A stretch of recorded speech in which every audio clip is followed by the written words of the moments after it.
Hello everyone, happy second Sunday of Lent. Hope your Lent is going well so far. Lent's going to fly by. It's the second week. I hope your Lent is proving to be fruitful. But the second Sunday of Lent, we always read of the transfiguration of our Lord, where Jesus brings Peter, James, and John up the mountain, and he is transfigured before them. He is dazzling white, and Moses and Elijah appears before them. It's quite interesting why Peter, James, and John are the three that Jesus brings up the mountain, because these are the same three that you see later on towards the end of the Gospels, where who Jesus brings with him into the garden where he is in agony, where he prays, where he is extremely sorrowful, right? And perhaps that is really the life of a Christian, right? That those of us who wish to share in the glory of Jesus, we also must share in his suffering. And that it's really inseparable. The glory and the suffering is really two sides of the same coin. And if we think about it, sometimes the suffering sort of brings out the glory, right? When we think about all of the challenges that we've had experienced in our lives, the challenges, the sufferings, the trials, and then we think about the times when we are very happy, the times when we are very joyful. Sometimes those moments of suffering sort of brings out that joy, like, because we've had those moments of suffering, we can appreciate and really experience those joys. And perhaps, and I always thought that was interesting when we think about these three apostles who Jesus brought to the mountain and then later brought into the garden. But going back to the transfiguration. And so when Jesus is transfigured before him, he is in his glory, and we see Moses and Elijah. Moses being the law, Elijah being the prophets. And these two, the law and the prophets, were the two hinges of the faith that the Jews really depended upon, right? It is the law of Moses and the prophets. God gave you the prophets, and God gave you the law.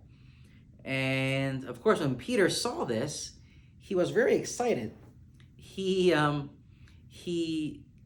asked Jesus if he could build 3 tents, one for Jesus, one for Moses, and one for Elijah.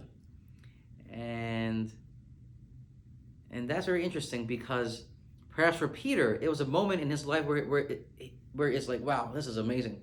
I am following the Son of God every day, but now I see Moses and Elijah, right? Maybe he wants to capture this moment. He wants to capture this moment and really relish it and really stay in this moment for a while. So he asked Jesus, "Can I stay here?" Right? Can I stay here? Can we build tents? Can we just stay here?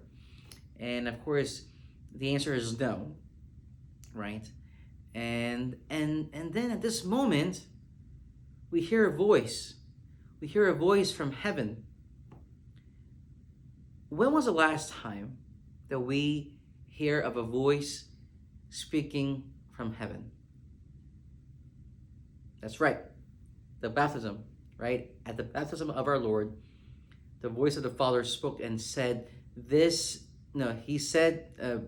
Father said to Jesus at his baptism, "You are my beloved Son, with you I am well pleased." at that moment, the Father affirms Jesus in his identity as son, in his sonship. And he says that he is well pleased with him. But now, the Father speaks not to Jesus, but to the apostles. We hear the Father say, "This is my beloved Son." Right? The Father affirms and confirms who Jesus is. He is the Son. But the Lord also gives a command. The Lord gives a command of listen to him. Listen to him what? Right? And that is when we need to read the scriptures, not in isolation, but, together. Because we read in other places something called the conditions of discipleship. Jesus says, to follow him, you must do what? Deny yourself, pick up your cross daily, and follow him. Right? So maybe the Father is saying, you must listen to him. You must do these things if you truly want to be a follower of Christ.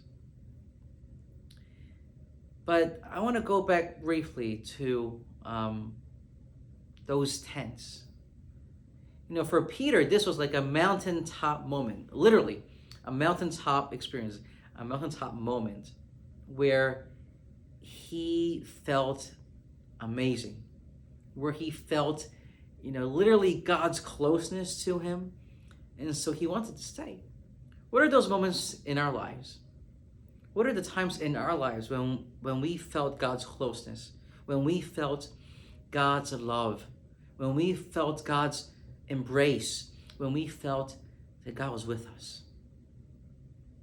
Maybe it was a time during prayer when we heard God when we heard God speaking to us. Maybe it was a time during adoration when we looked up and we really felt God's presence with us. Maybe it was during a retreat when we feel God move within us. Or maybe it is in our everyday conversations with someone, we felt that it was God guiding us. Maybe it was in nature, when we are literally up a mountain, or when we're by the water and we're hiking or whatever it is, and we see the grandeur of creation, and we come to realize how great God is and how God is in every part of creation. What are those mountaintop moments for you when you felt God's presence? What did you do? You probably, like me, stayed there for a while, really, really taking it all in, right? But the more important question is, I think, what do we do after? Right? So for Peter, after he was sort of rejected in his idea of building tents, what happened? We're told in the following verses that they went down the mountain and a large crowd was there. That people were waiting for them, brothers and sisters. Right? So the same is with us. We can have all those amazing mountaintop moments. We can have those amazing moments in prayer. We can have those amazing time in retreats. But if we do nothing with them, they remain just a good moment that we've experienced. But those moments, those God moments, those mountaintop moments ought to move us to action, ought to move us to go down the mountain to greet the people. I think many of us can say that we are guilty of this. And by this, I mean, we may go to Mass on Sundays or even go to Mass every day. We may pray for an hour before the sacrament every day. But yet, once we're done at Mass, once we're done in praying, we go back doing what we've always done. We return to work, we do everything else. But that's not how it's supposed to work, brothers and sisters. Jesus did not, right? When they went down, Peter, James, and John ought to be changed people, right? They went and they ministered to the crowds.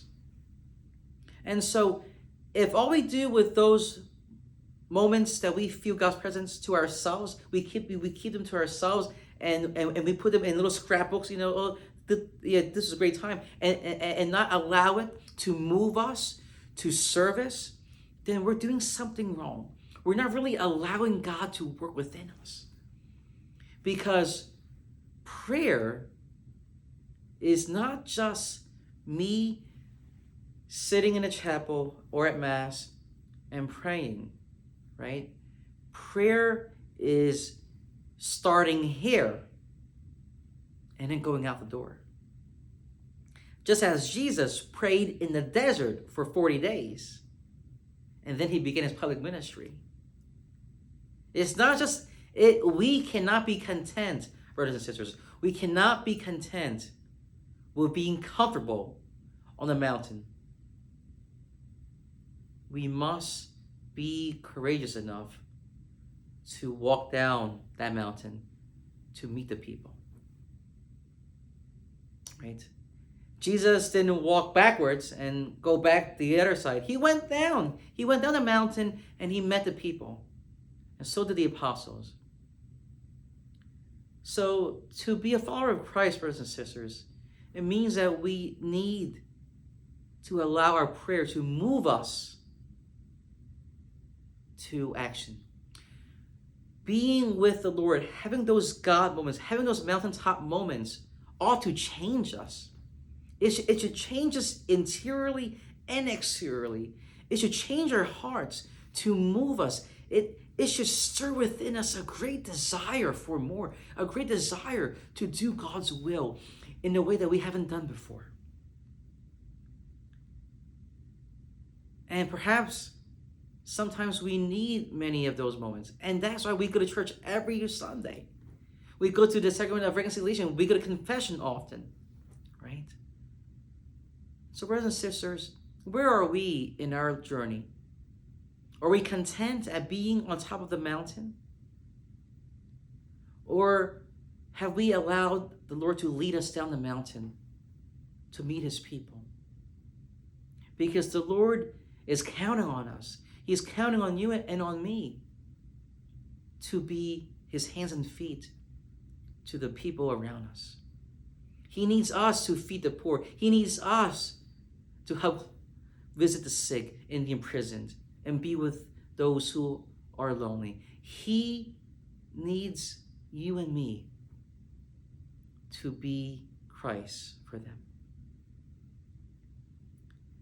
And we can't do it without prayer, as we know. But prayer cannot be done on its own. It must move us to something. So brothers and sisters, I encourage and I challenge all of us this week to do 3 things. The first thing is to go up the mountain. Go up the mountain and commune with the Lord. Go up to the mountain and be with the Lord. Be in his presence. Talk with him. Listen to him. Be with him. 2, to be led down the mountain so that we may come to serve God's people, to serve the poor, to serve those who need help around us, to serve our colleagues, to serve our classmates, to serve our coworkers, to serve the poor. And third, every Lent, perhaps we've made a promise to either give something up or add something more or do something more. And maybe we've already fallen short already. And maybe we've already given up. So the third thing that I challenge us to do is to not let one little mishap, one slip up cause us to give up. Because don't forget, Jesus fell at least 3 times on his way to Calvary, right? And 3 we interpret as many times. But he got back up. He got back up each time until he made it to that place of the skull, to Golgotha, where he was nailed to the cross and raised up and mocked, but for love, love for us, out of love for us. And so, brothers and sisters, if we have slipped up on our Lent promises, do not give up. Do not be discouraged. Every moment is a new beginning. Every day is a new beginning. Start new now. So those are the three things. 1, go up the mountain, be with the Lord, spend time in prayer. 2, go down the mountain with the Lord to meet the people and serve them. And 3, to don't give up, to start fresh again. So brothers and sisters, let us continue our Lent being with the Lord and being with our neighbors. Happy second week of Lent, and God bless you.